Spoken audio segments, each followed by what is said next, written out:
السلام علیکم ورحمۃ اللہ وبرکاتہ۔ اعوذ باللہ من الشیطان الرجیم، بسم اللہ الرحمن الرحیم۔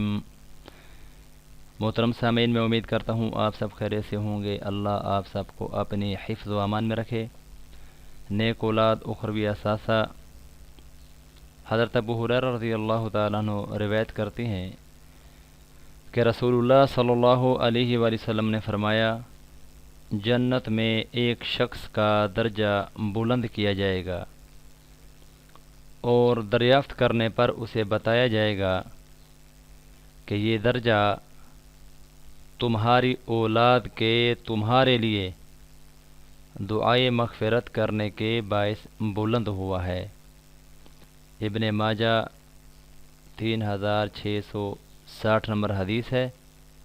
محترم سامعین، اولاد ہم اپنے والدین کا بہت بڑا اثاثہ ہوتے ہیں اور اولاد کے لیے والدین بہت بڑا اثاثہ ہوتے ہیں۔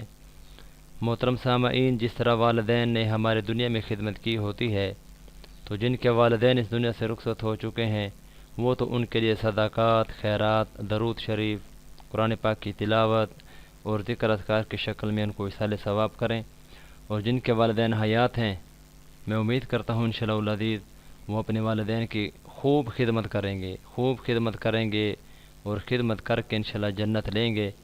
اللہ ہم سب کا حامی و ناصر ہو۔